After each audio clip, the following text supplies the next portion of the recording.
Share বাটনের নিচে WhatsApp বাটনে ক্লিক করো, কিন্তু ওখানে আমার নাম্বার অ্যাড করা। কি রে ভাই, এই পাগল আবার আইছে কই থেকে? সারাক্ষণ শুধু বলে মেসেঞ্জারে গিয়ে হোয়াটসঅ্যাপে নক দাও, মেসেঞ্জারে গিয়ে হোয়াটসঅ্যাপে নক দাও।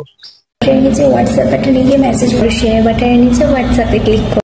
কি রে বোন, তোমার কি হোয়াটসঅ্যাপ নাম্বার বেশি হয়ে গেছে গা, নাকি তোমার ওইটা বড় হয়ে গেছে?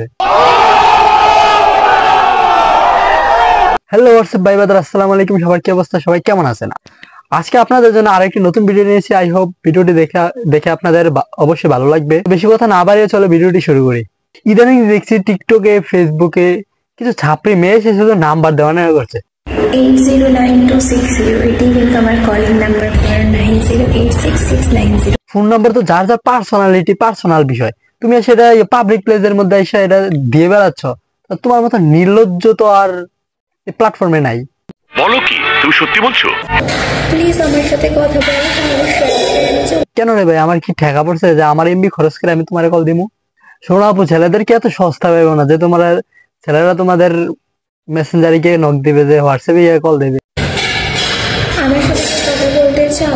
না, বলতে চাই না, কারণ আমি তোমাদের মতো এত নির্লজ্জ ছাপড়ি না যে তোমাদের সাথে কথা বলবো হোয়াটসঅ্যাপে। 2023, 2024, 2025-এ পা দিলাম, তারপরও আমি সেই সিঙ্গেলই। কি রে ভাই, এটা কি এখনো সিঙ্গেল? দেখো তো তা মনে হচ্ছে না। বিড়াল যদি মাছ চুরি করে খেয়ে বলে যে আমি মাছ চুরি করি না, সেটা যেমন হাস্যকর, ঠিক তেমনি উনি যদি বলে যে আমি সিঙ্গেল, তাহলে সেটাও হাস্যকর। কারণ ইনি তো সিঙ্গেল থাকা একদম অসম্ভব, কারণ ইনি যেভাবে নাম্বার দেওয়া নেওয়া করে, ইনারদের দ্বারা তো সিঙ্গেল একদম অসম্ভব। তাছাড়া আমি আরেকটা জিনিস লক্ষ্য করছি, তোমরা লক্ষ্য করছো কিনা জানি না, মানে অবশ্যই দেখারই কথা, কারণ আমি জানি যে তোমাদের নজর সবার আগে কোথায় যাবে। আর তুমি যদি সিঙ্গেল থাকতে, তাহলে তোমার ওইগুলা তো এতটুকু থাকার কথা না, আরেকটু আরো ছোট থাকতো। ফালতু কথা একদম কবি নেই। তোমার কতজন লাগবে বোন? তোমার আর কতজনে তুমি সামলাতে পারবা? হ্যাঁ, এই প্ল্যাটফর্মে এসে যে তুমি এমনি নাম্বার দেওয়া নেওয়া করছো, আচ্ছা এটা কি ঠিক করছো কাজটা? শোনো বোন, এগুলা বাদ দিয়া সামনে আগামীকাল থেকে রমজান মাস আসছে, অন্তত রমজান মাসটা আমাদেরকে শান্তি মতে বাঁচতে দাও।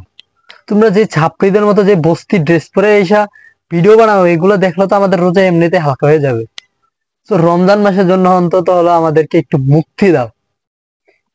তো গাইস, এই পর্যন্তই ছিল আজকে ভিডিওটা। তো ভিডিওটাকে দেখে কেমন লাগছে সবাই অবশ্যই কমেন্ট করে জানাবেন, আর ভিডিওটি ভালো লাগলে চ্যানেলটি সাবস্ক্রাইব করবেন।